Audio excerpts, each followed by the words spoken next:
یہ صلاح الدین ایوبی کی کہانی ہے جو مغربی دنیا میں صلاح الدین کے نام سے مشہور ہے۔ باب نمبر 1، ایک چھوٹا کمزور لڑکا۔ یہ کہانی شہر تقریت میں شروع ہوتی ہے۔ مدد کرے مدد، مجھے مارنے والا ہے۔ چیخیں سننے کے بعد شیر کو شہر کی تاریک گلیوں میں سے گزرا۔ اچانک وہ ایک عمارت کے کونے میں آیا۔ ایک سپاہی عورت کی گردن میں چھری تھامے ہوئے تھا۔ عورت کی آنکھیں جنگلی اور خوف زدہ تھی۔ شیر کو نے ایک منٹ کے لیے بھی نہیں سوچا۔ دونوں افراد نے چاقو کے لیے لڑنا شروع کیا۔ اگلے ہی منٹ سپاہی مر گیا۔ اس کا خون زمین پر تھا۔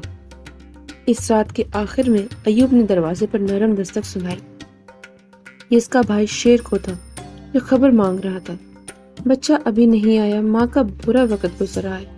ایوب نے اپنے بھائی کی طرف دیکھا۔ تم جلدی کیوں کر رہے ہو؟ کیا ہوا؟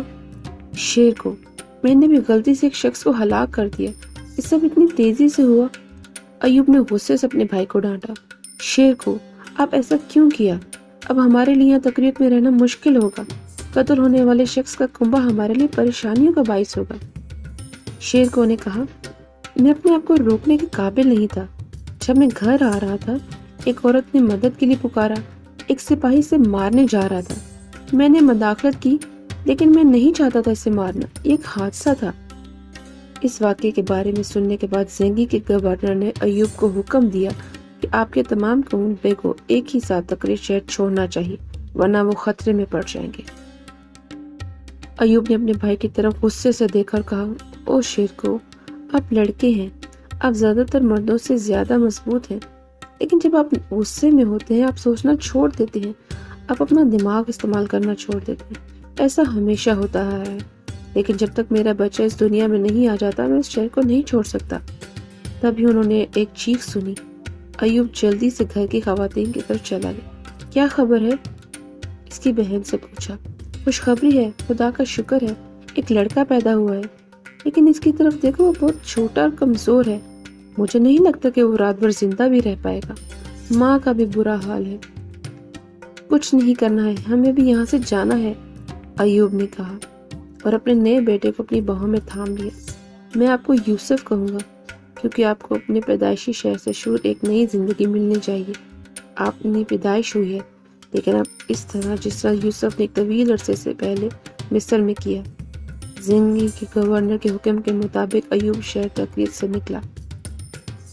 7 سال گزر چکے ہیں اور ایوب اب 1145 سال عیسوی کے سال میں بلبیک شہر میں رہتے ہیں۔ اب ایوب کے 3 بیٹے ہیں جن کے نام توران شاہ، یوسف اور العدیل ہیں۔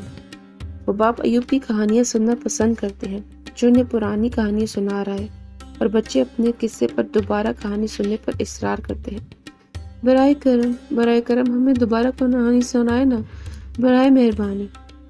یہ تینوں بھائی اپنے والد ایوب کے ساتھ اس عمدہ گھر کے باغ میں تھے۔ توران شاہ سب سے بڑا لڑکا اپنے والد کے ساتھ تھا۔ یوسف جو اب 7 سال کے ہیں، اس کے چھوٹے بھائی العدیل کو اپنی باہوں میں تھام لیا اور سننے کے لیے قریب ہی بیٹھ گئے۔ ایوب مسکرا کر شروع ہوا، ہمارے یوسف کی پیدائش سے 6 سال قبل میں دریائے رجلہ کے قریب تھا۔ میں رات کے کھانے کے لیے کچھ پرندوں کا شکار کر رہا تھا کہ اچانک میں نے پانی کی دوسری طرف ایک شخص کو دیکھا۔ اس سے دوڑنے میں دشواری ہو رہی تھی۔ اس کے چہرے اور کپڑوں پر خون تھا، لیکن پھر بھی میں نے اسے اپنی تلوار اٹھائے رکھے دیکھا۔ اس کے پیچھے میں نے بہت سے فوجیوں کو تیز گھوڑوں پر سوار دیکھا۔ میں نے جلدی سے سوچا، میرے قریب ماہی گیری کی ایک چھوٹی کشتی ہے۔ میں نے چھلانگ لگائی اور اس لمبی چھڑی سے دریا کے اس پار دھکیل دیا۔ تبھی فوجیوں نے پانی کے قریب جانا شروع کیا۔ میں نے اس شخص کو بلایا اور کشتی میں اس کی مدد کی۔ میں نے کشتی کو جلدی سے اندر دھکیلا۔ دریا جب فوجوں نے ہم پر تیروں کی بارش کی، تیر کشتی سے ٹکرا گئے، لیکن خدا کی مدد سے ہمیں تکلیف نہیں پہنچی۔ آخرکار ہم دوسری طرف آ گئے، گندے گیلے تھکے ہوئے۔ ہم گھر واپس آئے۔ ہماری والدہ اور بہنوں نے ہمیں ایک کھانے پکا کر پیش کیا جو ہم نے خاموشی سے کھا لیا۔ اگلی صبح میں نے اپنے مہمان کا نام پوچھا۔ یہ خود عظیم زنگی تھا۔ اس کی فوج ایک دن پہلے ہی جنگ ہار گئی تھی اور اس کے تمام فوجی ہلاک یا قیدی تھے۔ وہ اس بات کو یقینی بنانے کے لیے موصل واپس جانا چاہتا تھا کہ وہ قصبے محفوظ ہیں، لہٰذا میں نے اسے نئے کپڑے دیے اور اپنا بہترین گھوڑا دیا۔ وہاں سے بھاگتے ہوئے انہوں نے کہا، میں آپ کی مدد کبھی نہیں بھولوں گا۔ اور آپ کے اہل خانہ کو ہمیشہ سچا دوست بن کے رہوں گا۔ یوسف نے اپنے والد ایوب سے پوچھا، گھوڑا کیسا تھا والد؟ تب توران شاہ نے کہا، ہر وقت جو بھی آپ گھوڑوں کے بارے میں سوچتے رہتے ہیں یوسف۔ ایوب نے اپنے بیٹوں سے کہا کہ کھلے ہاتھوں سے دینا ہمیشہ اچھا ہے۔ زینگی تب سے ہمارے دوست ہیں۔ میں بال بیگ کے گورنر ہوں اور ہم ان کی وجہ سے یہاں محفوظ اور آرام دہ زندگی گزار رہے ہیں۔ مزید سال گزر چکے ہیں۔ اب ایوب دماکس شہر میں رہتے ہیں اور اب یوسف 14 سال کے ہو چکے ہیں۔ العدیل نے کہا، یوسف آپ کو ابھی جانا چاہیے، اسکول جانے کا وقت ہو گیا ہے۔ یوسف نے جواب دیا، او عادل، میں نہیں جانا چاہتا، میرے گھوڑے کو دیکھو جس کا نام یوسف نے انید رکھا ہے۔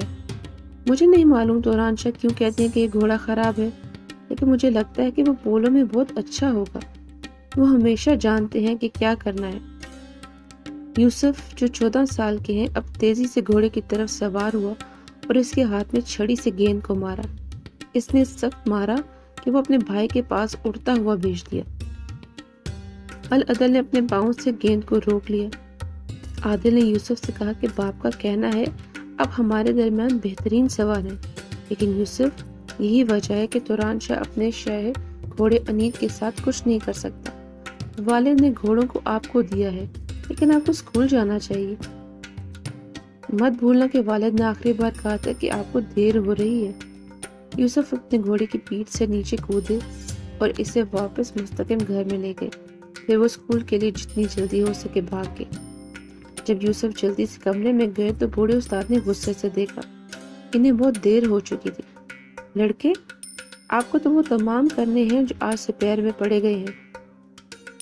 یوسف توران شاہ کے پاس بیٹھ گئے۔ ہم کہاں ہیں؟ اس نے پوچھا۔ توران شاہ نے یوسف کو مقدس قرآن پاک میں الفاظ دکھائے جو لڑکے پڑھ رہے تھے۔ یہ حضرت یوسف کی کہانی ہے اور اس کے بھائیوں نے اسے صحرا میں کیسے چھوڑ دیا کیونکہ وہ اسے پسند نہیں کرتے۔ وہ مسکرایا نہایت ہی مہربانی سے۔ بات کرنا چھوڑو اور سیکھو۔ استاد کی لاٹھی دونوں لڑکوں کو لگی۔ یہ تکلیف دہ تھی۔ توران شاہ نے پکارا، لیکن یوسف نے کچھ نہیں کہا۔ یوسف، میں آپ کے ساتھ کیا کرنے جا رہا ہوں؟ اس دن کے بعد آپ کے والد نے کہا، آپ کا استاد مجھے بتاتا ہے کہ آپ ہوشیار ہیں اور سیکھنے میں جلدی ہیں، لیکن یہ آپ کے لیے کبھی اسکول نہیں ہوں گے۔ میں جانتا ہوں کہ آپ ہمیشہ گھوڑوں کے ساتھ رہنا چاہتے ہیں، لیکن آپ اب بچے نہیں ہیں۔ آپ مرد اور سپاہی بننا ہوگا۔ میں آپ کو اپنے بھائی شیرکو کے پاس بھیجنے جا رہا ہوں۔